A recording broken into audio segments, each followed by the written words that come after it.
Please, buat calon ayah, kalau saat ini lagi merokok berat, tinggalkan, mulai dikurangi. Karena rokok mengandung zat-zat berbahaya dan juga nikotin dan radikal bebas yang dapat merusak atau mengganggu proses pembentukan morfologi atau pembentukan bentuk sel sperma yang normal. Halo, jumpa lagi bersama dengan saya Dr. Andre Hartanto, SPOG di dalam hashtag Arah Edukasi. Kali ini kita akan membahas tentang kelainan-kelainan sel sperma. Ya, jadi buat calon bunda dan juga calon ayah yang mungkin saat ini sedang mendengarkan, yang live bersama dengan saya saat ini, yuk kita belajar pada sore hari ini tentang mengenal apa sih sebenarnya sel spermatozoa itu dan kelainan-kelainannya. Nah, ini penting sekali karena berdasarkan data medis dari 13 dari 100 pasangan di dunia ini rata-rata memiliki kelainan atau mengalami gangguan yang disebut sebagai infertilitas. Ya, jadi infertilitas itu merupakan salah satu masalah buat pasangan. Pasangan mana sih di dunia ini yang yang menikah tapi tidak mau punya anak? Tentu pasti saya yakin semuanya mau punya keturunan. Masalahnya adalah bagaimana dok? Kalau saya sudah menikah lebih dari 1 tahun nggak kunjung punya anak atau positif-positif. Ya, nah pada sore hari ini saya akan membahas dari sisi prianya, yaitu adalah mengenal kelainan-kelainan sel sperma. Tentang sel sperma, saya harus jelaskan dulu apa sebenarnya sel spermatozoa itu. Jadi setiap pria, tiap kali mengalami ejakulasi, ya pria akan mengeluarkan air maninya. Ya, air mani ini di dalamnya terdapat sel spermatozoa. Kalau diperiksa di bawah mikroskop, maka akan terlihat sel spermatozoa. Ya, saya akan membagi menjadi 3 kelainan. Ya, jadi sel spermatozoa itu dibagi menjadi 3 kelainan. Yang pertama adalah tentang kelainan daripada jumlah. Ya, nah kelainan jumlah.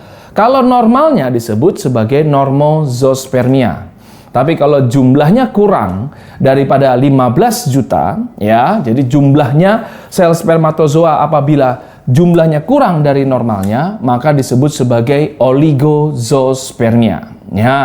Bagaimana kita bisa mengetahui? Nah, biasanya di dalam praktek, di dalam keseharian, saya akan memeriksakan kepada pasien saya, suami sendiri, dan juga istri sendiri. Ya, nah pada sel sperma suami itu termasuk di dalam pemeriksaan basic fertility screening pada pria. Ya, jadi selama ini mungkin ibu-ibu dalam tanda petik, ya kok penyebabnya dari saya saja nih dok. Nah, itu tidak benar ya, karena saya harus memeriksa suami sendiri, istri sendiri ya. Karena penyebab infertilitas 40% disebabkan daripada pria, 40% daripada wanitanya, sedangkan 20% itu adalah faktor idiopatik atau faktor X di luar sana. Oligozospermia itu biasanya penyebabnya apa sih dok sebenarnya? Nah, penyebabnya salah satunya adalah gaya hidup. Ya, ini yang paling penting. Sering sekali gaya hidup ini dianggap enteng. Dengan heavy smoker, ya, perokok berat, kemudian alkoholisme, kurang tidur, ya, suka tidur malam dan istirahatnya kurang, itu akan menyebabkan terjadinya gangguan pembentukan sel sperma. Sel spermatozoa itu membutuhkan waktu 75 sampai dengan 90 hari untuk mulai dari awal pembentukan bahan bakunya sampai jadi sel spermatozoa yang siap membuahi sel telur. Itu dibutuhkan waktu 75 sampai dengan 90 hari atau kurang lebih 2 sampai dengan 3 bulan. Oleh karena itu, saya selalu menganjurkan kepada calon ayah, ayo ubah gaya hidupnya ya, mulai belajar untuk tidak tidur larut malam, cukup 7 jam 1 hari. Berikutnya saya mau singgung sedikit tentang salah satu yang kelainan juga, yaitu adalah jumlahnya, yaitu adalah 0, yaitu disebut sebagai azospermia. Nah, jadi kelainan jumlah ini itu diawali oleh azospermia. Dok, apa sih yang dimaksud dengan azospermia? Ketika pemeriksaan dilakukan di bawah mikroskop, maka cairan mani tidak didapatkan sama sekali sel spermatozoa. Jadi sel spermatozoanya 0. Atau sangat-sangat rendah sekali. Padahal saya keluar ejakulasinya biasa dok, bentuknya dan juga teksturnya cairan mani juga normal, baunya juga normal. Kenapa kok bisa azospermia? Nah, itu yang tadi saya katakan, bahwa cairan mani dengan sel spermatozoa itu berbeda. Jadi di dalam cairan mani ada sel spermatozoa. Ketika diperiksa dan didapatkan hasilnya sangat-sangat rendah atau bahkan mendekati nol, maka dikatakan Bapak bisa dikatakan azospermia. Ya, jadi kondisi azospermia ini dan juga oligozospermia ini merupakan kelainan daripada jumlah. Nah, penyebabnya ada 3 yang saya bagi. Yang pertama adalah bahan bakunya yang terganggu. Ya, jadi kalau Bapak Ibu bisa mengerti, saya akan membahasakan dengan seawam mungkin. Bahan baku di sini yaitu adalah hormonal. Contoh, misalkan suami menderita diabetes mellitus yang berat yang tidak terkontrol. Yang kedua, kelainan tiroid. Yang ketiga, mungkin kelainan genetik yang menyebabkan akhirnya bahan baku sel spermatozoa itu berkurang sehingga mengganggu proses pembentukan.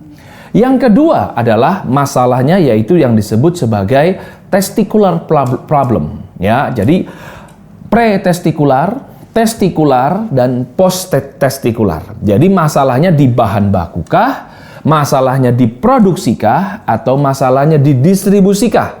Paham ya sampai di sini? Ikuti saya. Tadi yang saya sebutkan gangguan hormonal dan semuanya itu bermasalah di bahan bakunya.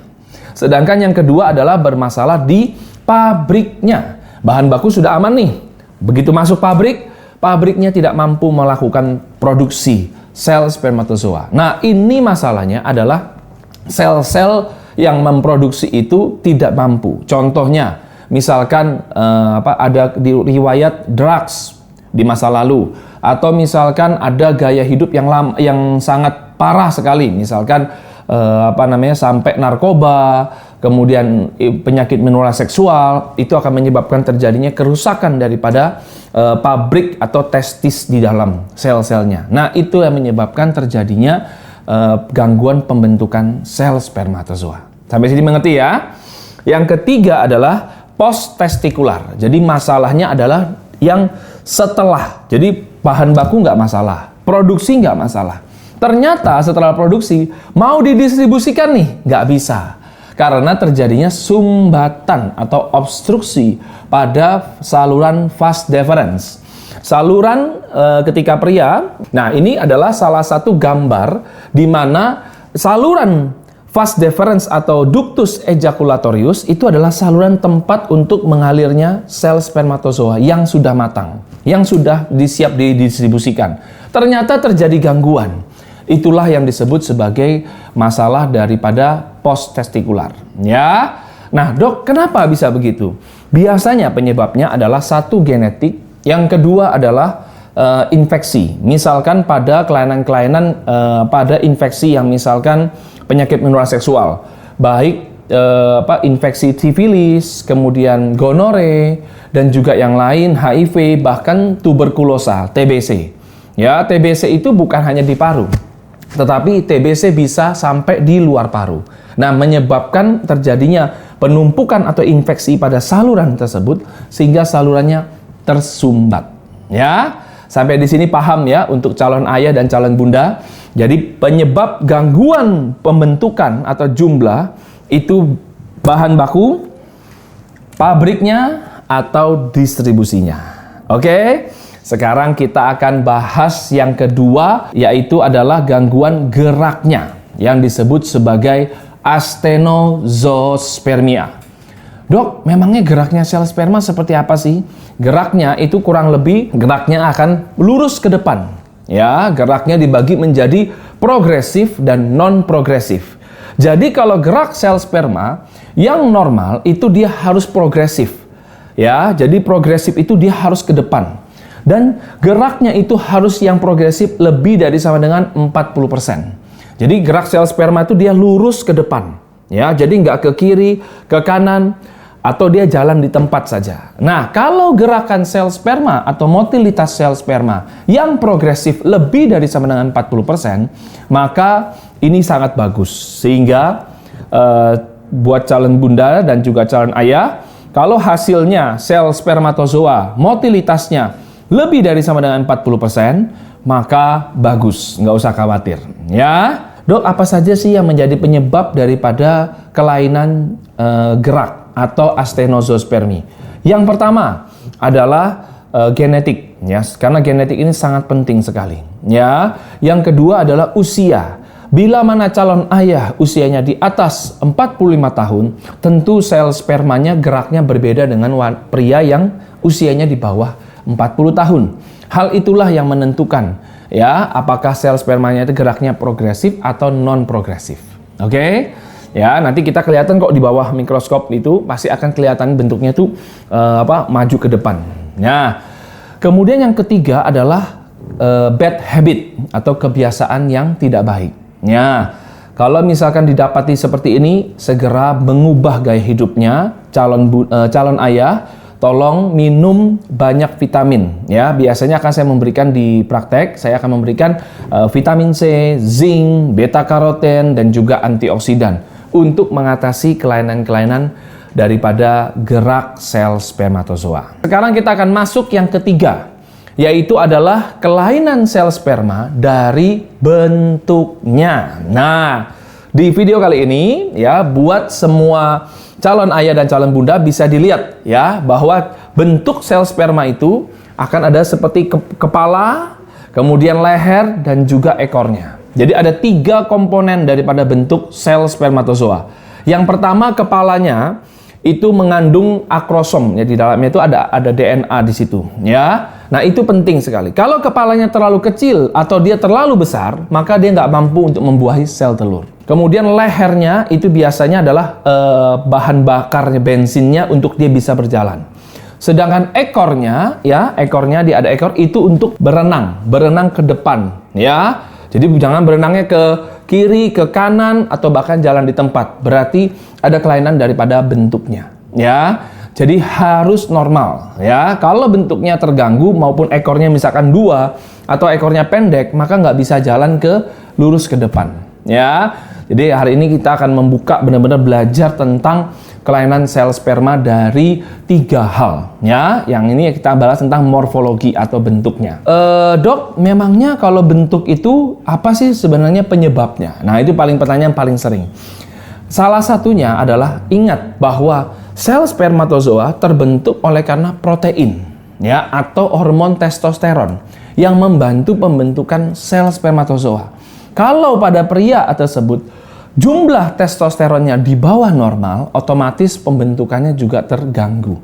Yaitu adalah morfologi atau bentuknya akan terganggu. Nah, kalau jumlah testosteronnya terlalu rendah atau terlalu tinggi di atas normal, maka akan mengganggu proses morfologi atau pembentukan sel spermatozoa. Ya. Yang kedua penyebabnya adalah kurangnya defisiensi protein, ya. Artinya dia makanannya kurang, jadi secara gizi kurang. Nah, itu penting juga.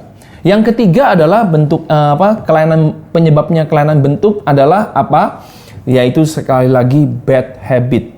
Please buat calon ayah, kalau saat ini lagi merokok berat, tinggalkan, mulai dikurangi. Karena rokok mengandung zat-zat berbahaya dan juga nikotin dan radikal bebas yang dapat merusak atau mengganggu proses pembentukan morfologi atau pembentukan bentuk sel sperma yang normal.